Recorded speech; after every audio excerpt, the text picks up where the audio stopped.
ईश्वर कर्तुम अकर्तुम अन्यथा कर्तुम, जिसकी हम कल्पना भी नहीं कर सकते, वह सब कुछ वह कर सकता है।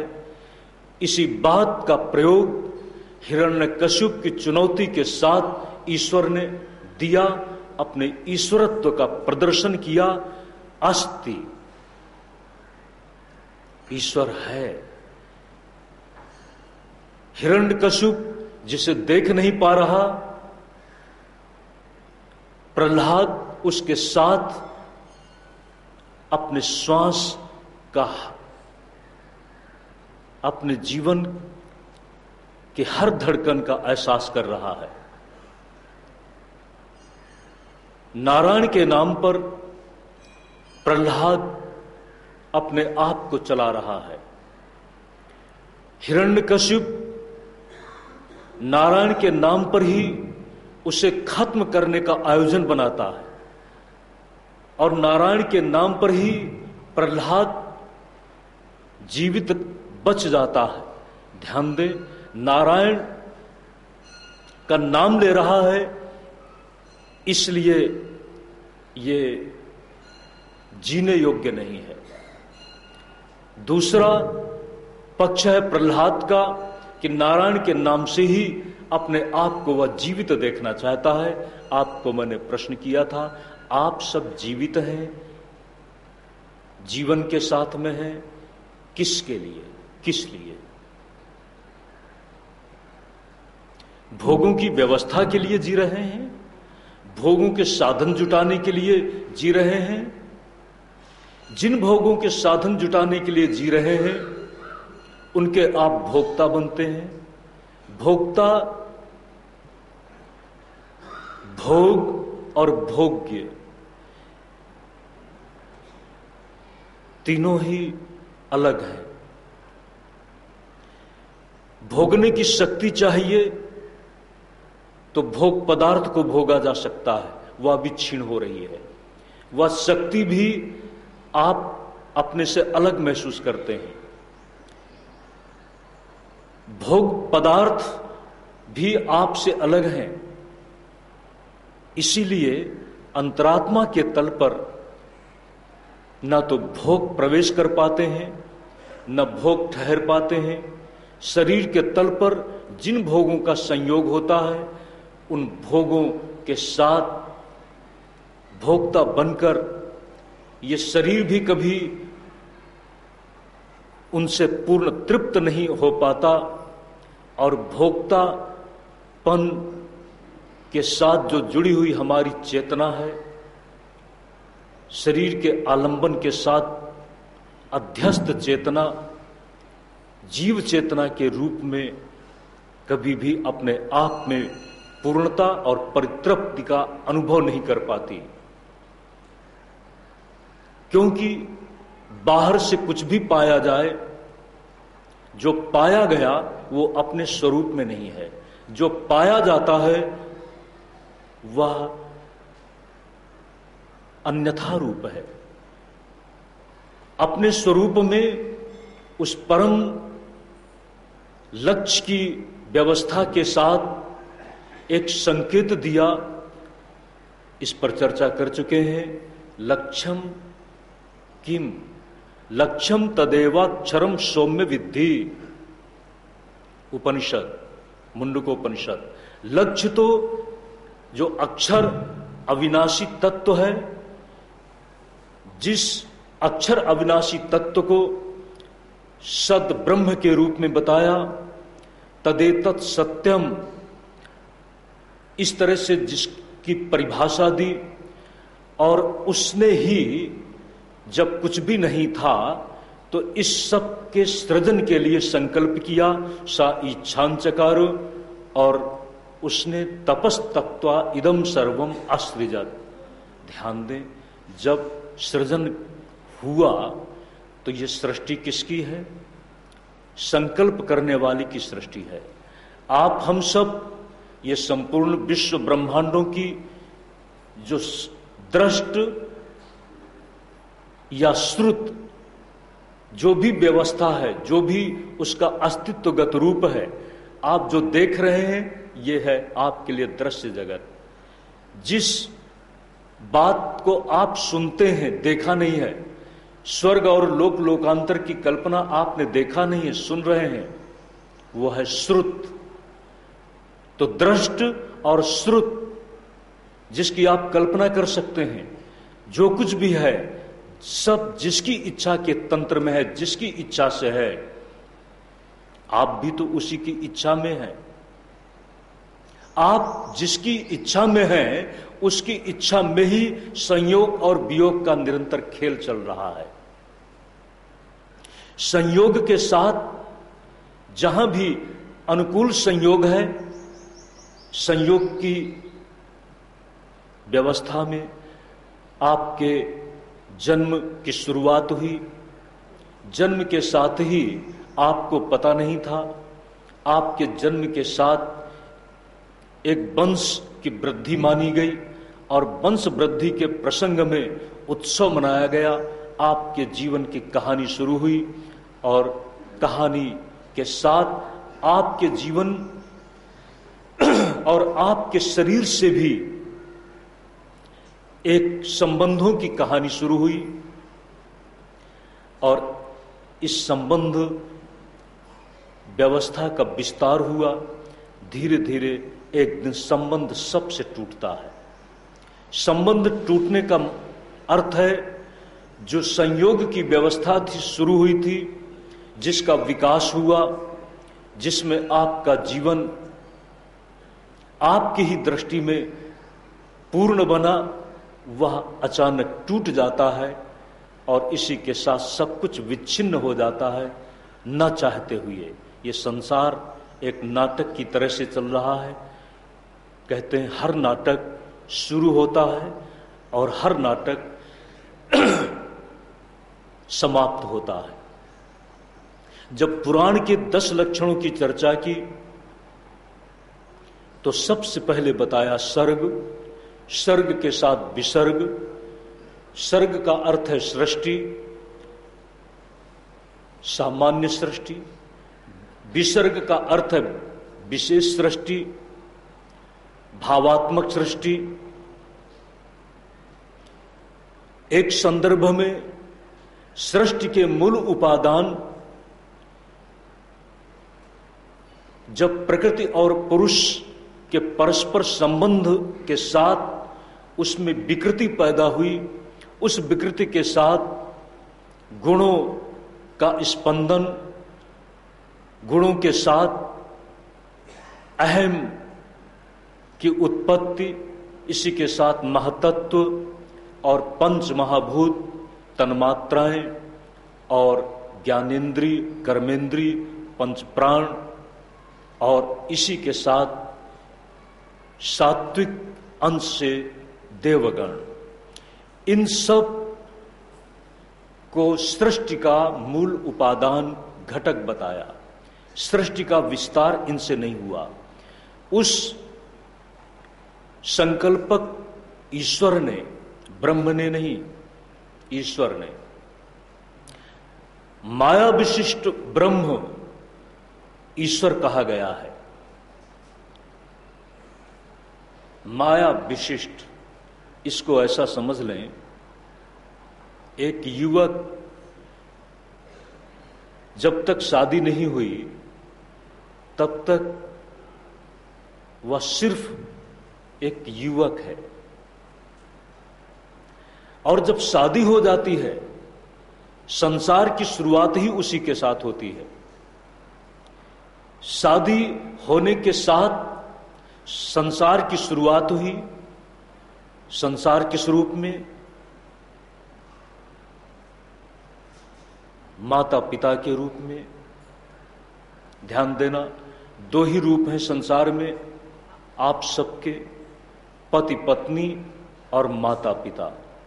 पति पत्नी के रूप का विकास है जब पत्नी माता बन जाए और पति पिता बन जाए।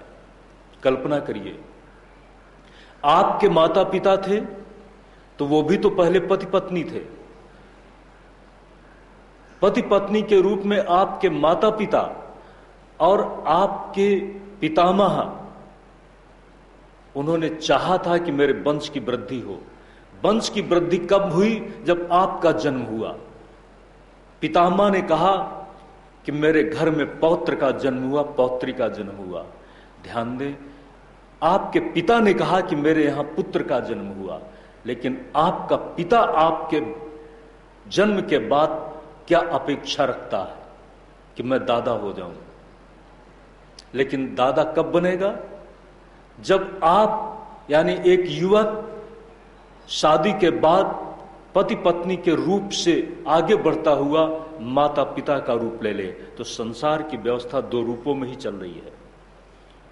पति पत्नी का रूप अपने आप में अपूर्ण रूप है, उसको पूर्णता मिलती है जब वो माता पिता का रूप लेता है। ध्यान दें सज्जनों, युवक जब तक शादी नहीं हुई थी तब तक क्या वह सृष्टि के विकास की व्यवस्था में अपने आप को सार्थक बना सकता था? नहीं। इसीलिए ब्रह्म को, चूंकि उसके बिना तो ईश्वर भी नहीं है, ईश्वर की व्यवस्था भी ब्रह्म सापेक्ष है, और उस सापेक्षता में माया तत्व की आवश्यकता है। जिस समय माया सक्रिय होकर के ब्रह्म को आक्रांत कर लेती है अपनी व्यवस्था में, या ब्रह्म आक्रांत हो जाता है माया के प्रभाव में, इसी के साथ वह ब्रह्म ईश्वर रूप ले लेता है। माया का एक शुद्ध रूप है, उस शुद्ध रूप में ही ब्रह्म ईश्वर भाव को प्राप्त कर लेता है। ध्यान दें, उसका ही अंश आप सबके अंदर अहमात्मक वृत्ति में छिपा हुआ है। आपकी संपूर्ण प्रवृत्तियां अहमात्मक वृत्ति से चालित होती हैं। अगर अहमात्मक वृत्ति न हो,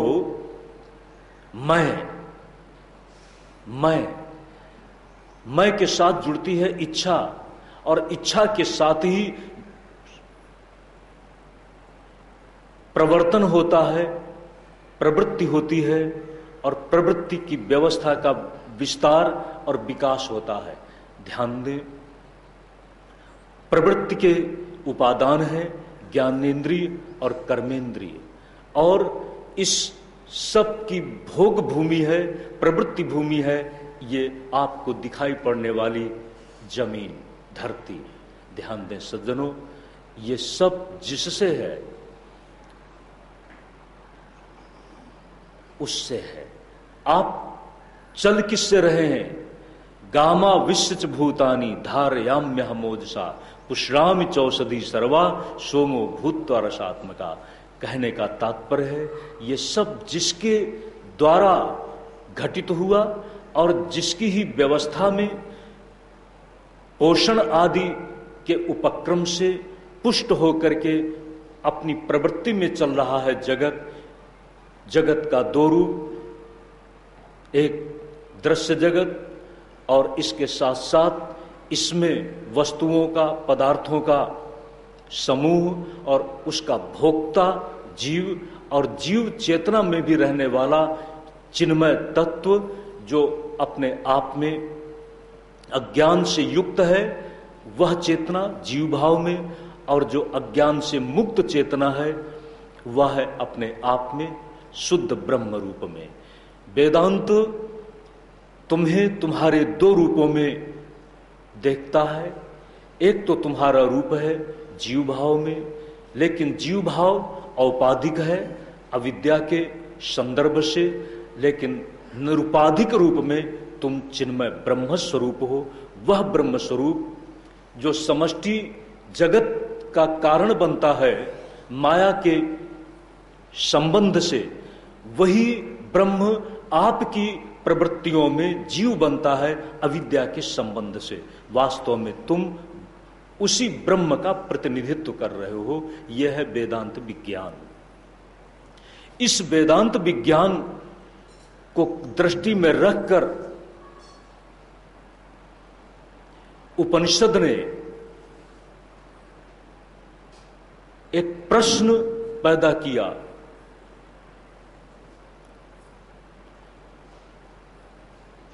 कुतस्म जाता हम सब कहां से पैदा हुए, कैसे पैदा हुए, किम कारणम ब्रह्म। इस मंथन के साथ तुमको तुम्हारे उस स्रोत का पता चल जाए जहां से तुम्हारा इस अविद्यात्मक संसार में पतन हुआ।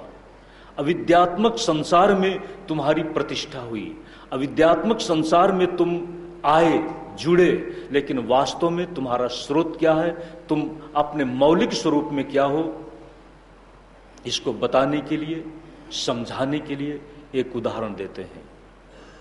एक राजा था और राजा के एक राजकुमार जन्म लेता है। ऐसा भी हुआ है कि एक राजा दूसरे राजा के द्वारा पराजित कर दिया गया और किसी कारण से, मान लीजिए नवजात शिशु अपने राजमहल से हटकर, यह भी उसके जन्म के साथ ग्रह योग का संबंधित दुर्भाग्य कहेंगे। निश्चित ही एक बच्चे के जन्म के साथ परिवार का अभ्युदय हो जाता है और ऐसा भी देखा गया है किसी के जन्म के साथ परिवार की चलती हुई अभ्युदय की व्यवस्था छिन्न भिन्न हो जाती है। मानना पड़ेगा उस बच्चे के जन्म के साथ भी कहीं कुछ ग्रहों का प्रभाव काम कर रहा है। थोड़ी देर के लिए कल्पना कर लें, एक राजकुमार जन्म के साथ ही राजमहल से दूर हो गया और दूर होने के बाद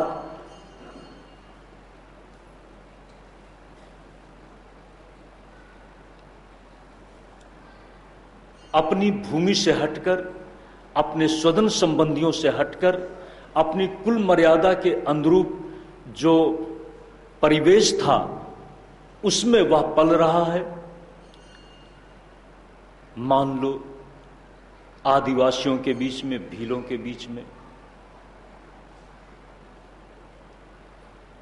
एक महात्मा घूमता हुआ जो चारों तरफ घूम रहा है। महात्मा इसीलिए परिव्राजक कहा गया, चारों तरफ घूम रहा है। घूमते घूमते संयोग बसात उसी नगरी में पहुंच गया जहां पर वो राजकुमार भीलों के बीच में पल रहा था। आकृति गुणाह दृश्यन्ते, आकृति को देख करके महात्मा को लगा कि ये तो कोई भील बालक नहीं लगता है ये कहीं से उठा लिया गया है।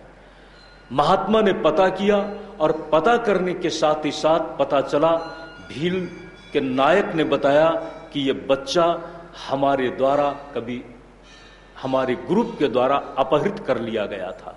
महात्मा को तुरंत ख्याल आया, जिस राजवंश में वो जाता था उस राजवंश में एक जन्म के साथ ही बच्चे का अपहरण हुआ था दुर्विपाक से, और आज लगता है उस बच्चे का सौभाग्य उदय हुआ है। महात्मा सोच रहा है कि ये उसी राजा का बालक है। परिस्थितियां बदल चुकी हैं, खोया हुआ राज्य फिर से उस राजा को मिल चुका है और महात्मा उस राजा को बताता है कि तुम्हारा बालक मुझे पता चला है, उस जगह पर है। राजा ने भीलों के साथ उस बालक को बुलाया। वो बालक अपना परिचय देता है। भीलों के साथ रहने के कारण भीलों के संस्कारों से उसका चित्त सम्मोहित हो गया है। भील के नायक ने और महात्मा ने सब ने उसको बताया कि तुम भील बालक नहीं हो, तुम तो राजकुमार हो। लेकिन ध्यान दे सज्जनों, वो सुन लेता है और सुनने के बाद समझ भी लेता है लेकिन भूल जाता है। संस्कार इतना गहरे में बैठा हुआ है कि वह बार बार अपने को भील ही मान लेता है। ध्यान दें सज्जनों, उसके उस भील के साथ अपने आप को जोड़ करके देखने की जो एक संस्कारगत आदत बन चुकी है, उस आदत को कैसे तोड़ा जाए। महात्मा और शास्त्रवाणी, शास्त्रवाणी बताती है कि तुम अविद्या के प्रभाव से उस ब्रह्म के सनातन अंश होकर के जीव भाव में आ गए, लेकिन इस जीव भाव में सज्जनों तुम संस्कार से बंध चुके हो। शास्त्रवाणी अर्थात महात्मा की वाणी ये बताती है कि तुम सच्चित एकम सच्चिदेकम जो ब्रह्म है, सच्चिदानंद ब्रह्म, वही तुम हो। लेकिन तुम अपने आप को समझ भी लेते हो, लेकिन व्यवहार में बार बार भूल जाते हो। इसलिए सज्जनों याद कराने की जरूरत है। परीक्षित को, देवर्षि नारद को भी और सबके लिए वेदांत का संदेश तत्त्वमसि के रूप में है। ध्यान दें, परीक्षित को सुखदेव जी महाराज जब श्रीमद् भागवत की कथा सुना रहे हैं तो यही सारगर्भित कथा है जो आत्मकथा है। जिस आत्मकथा के लिए किसी समय प्रजापति ब्रह्मा ने एक घोषणा की थी, मैं उस विज्ञान को बताना चाहता हूं, लेकिन उस विज्ञान से मैं किसी एक पक्ष को वंचित नहीं रखना चाहता। असुरकुल और देवकुल अपने अपने नायक को चुन ले,